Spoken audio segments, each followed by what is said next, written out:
안녕하세요. 반갑습니다. 리치파파 도전기 한석헌입니다. 이번 시간에는 수많은 사람들이 좋아하고 사랑할 수밖에 없는 매력적인 사업가의 자세에 관해서 한번 이야기 나눠보도록 하겠습니다.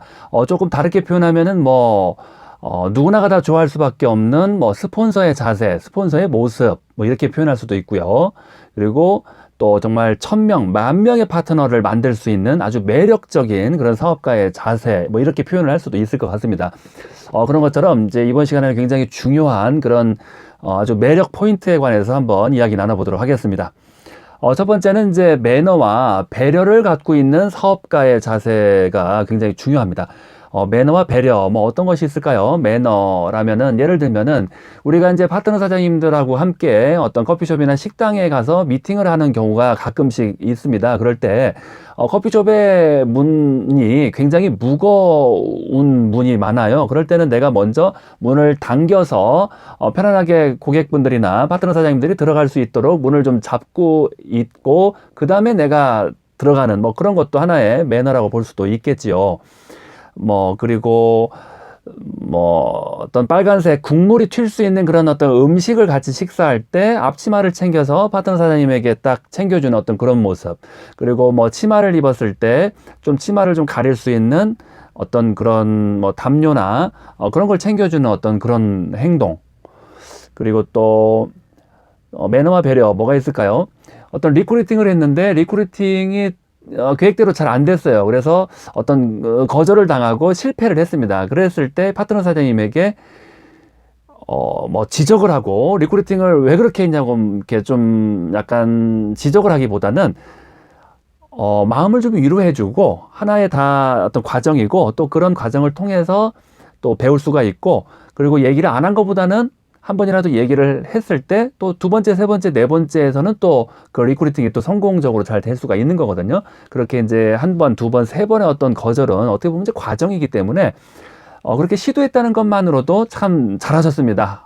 너무 마음 쓰지 마시고 또 다음에 타이밍이 온다면 다음에 또 다시 한번 사업을 한번 제안해 봅시다. 리크루팅 해 봅시다. 이런 식으로 어떤 좀 격려를 하거나 위로를 하는 것도 하나의 어떤 매너와 배려가 될 수가 있겠죠. 어떤 리크루팅이 잘 안 되고 있는데 너무 막 눈치를 준다든지 너무나 이렇게 좀 그 파트너를 막 차별한다든지 이런 거는 절대로 있어서는 안 되는 그런 어떤 사업가의 자세라고 볼 수가 있습니다. 예, 역지사지도 굉장히 중요하죠. 데일 카네기의 어떤 인간관계론 책에 거의 90%를 차지하는 내용이 역지사지와 칭찬입니다. 예, 역지사지. 상대방과의 입장을 바꿔서 생각하는 그러한 어떤 마음, 그러한 사고력이 굉장히 중요합니다. 역지사지. 역지사지를 잘 한다면은 우리가 또 사업하면서 어떤 것이 있을까요?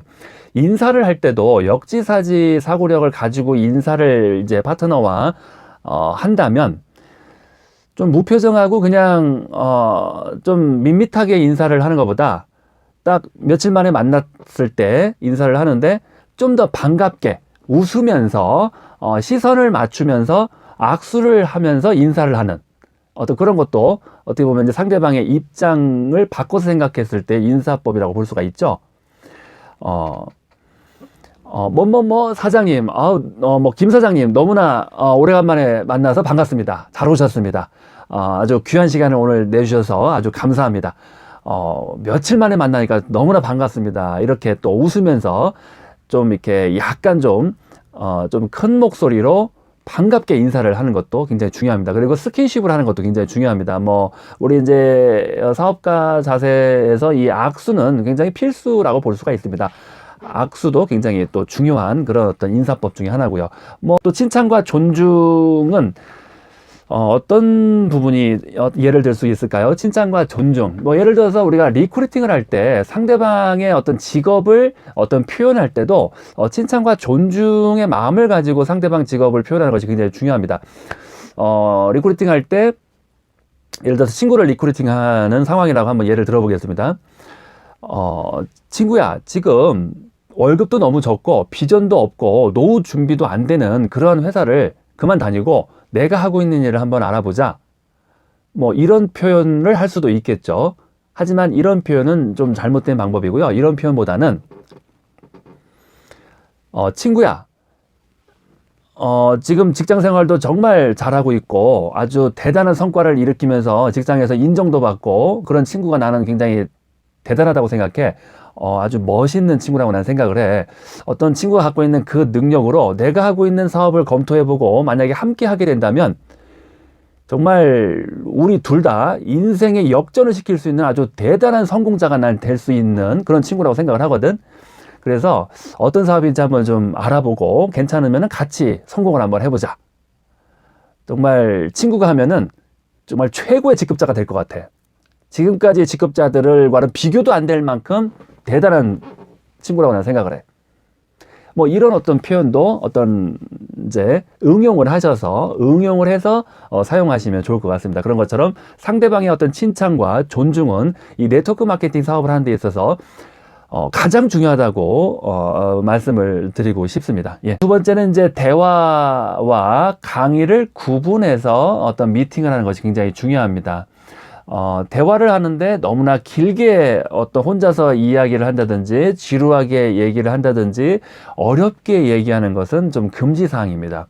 그래서 대화와 강의를 구분해서 미팅을 하시는 것이 굉장히 중요합니다. 예를 들어서 3명이 이제 한 30분 정도의 시간으로 대화를 하는 그런 지금 자리입니다. 그러면은 이 한 명당 10분 이상 이야기를 하는 시간을 차지해서는 안 됩니다. 한 사람당 한 10분 정도 30분을 이렇게 3명이 어떤 공평하게 나눠서 이야기를 하고 또 상대방 얘기를 또 잘 들어주고 그렇게 대화를 하는 것이 굉장히 아주 올바른 미팅이고요. 올바른 대화 방법이라고 볼 수가 있습니다. 그리고 상대방이 얘기를 할 수 있도록 뭔가 질문을 던져주고 상대방이 얘기할 때는 아이 컨택, 어떤 시선을 맞추고 어떤 편안한 표정과 미소를 지으면서 상대방의 이야기를 경청해주는 어떤 그런 것도 굉장히 중요한 대화 방법이라고 볼 수가 있습니다. 상대방이 어떤 이야기를 하는데 틀렸다는 점을 한 가지라도 발견하면 바로 그냥 말을 잘라버리고 아니 그건 아니지, 아니 그게 아니고 뭐 이런 식으로 상대방의 얘기를 굉장히 뭐라고 해야 될까요? 무슨 감독처럼 뭔가 평가하는 마음, 어떤 틀린 부분을 반드시 내가 하나라도 찾아내겠다, 찾아낸과 즉시 그 말을 잘라버리고 나는 개선을 시키겠다. 뭐 이런 어떤 성격을 갖고 있는 분들도 있습니다. 하지만 이제 이 네트워크 마케팅에서는 그러한 성격으로는 도저히 사업을 할 수가 없습니다. 아주 실패할 수밖에 없고 파트너들을 절대로 만들 수가 없는 그런 성격입니다. 하지만 이제 이 네트워크 마케팅 사업을 이제 시작을 했다면 아주 빠르게 성공할 수 있는 방법은 상대방의 어떤 말실수가 있어도 그 말실수를 그 자리에서 바로 말을 잘라버리고 지적하는, 이제 한 번은 이제 그런 적이 있었습니다. 어떤 이제 설명을 하시는 이제 강사님이 테이블에 앉아서 고객에게 설명을 하시는데 저는 이제 옆 테이블에 있었고요. 이제 고객을 모시고 온 이 파트너 사장님이 이 스폰서가 이제 설명을 하는데 33,000평의 어떤 제조 공장을 갖고 있습니다. 이렇게 표현해야 되는데 30,000평의 제조 공장을 갖고 있습니다라고 표현을 스폰서가 하시니까 이 손님을 모시고 온 이 파트너가 스폰서님 잠깐만요. 30,000평이 아니라 33,000평이죠.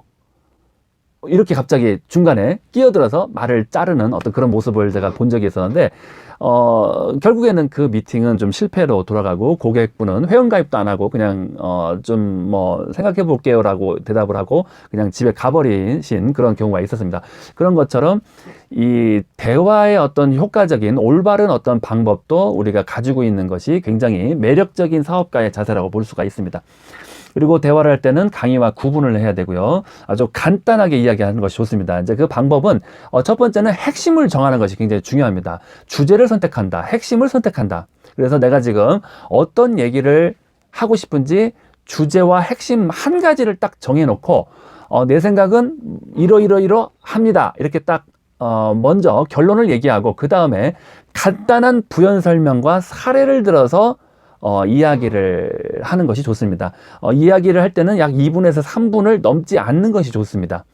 5분 이상, 10분 이상 계속적으로 이야기를 하면은 대화의 어떤 집중력이 굉장히 떨어지고 지루한 대화 자리가 될 수가 있기 때문에 3분을 넘지 않고 한 가지의 주제와 핵심을 전달하고 이 주제가 끝났다면은 다음 네 차례가 됐을 때 또 다음 주제를 또 정확하게 전달하고 이런 식으로 주제와 핵심 선정 그리고 부연 설명까지 3분을 넘지 않는 것이 굉장히 중요합니다. 예. 그리고 1분 이내에 어떤 결론을 빠르게 전달하는 것도 굉장히 아주 올바른 스피치 기술이라고 볼 수가 있습니다. 시간이 길어지면 길어질수록 상대방은 집중력이 굉장히 떨어지고 지루함을 느낄 수가 있다는 것을 꼭 명심하셔야 됩니다. 네. 들어주셔서 감사합니다.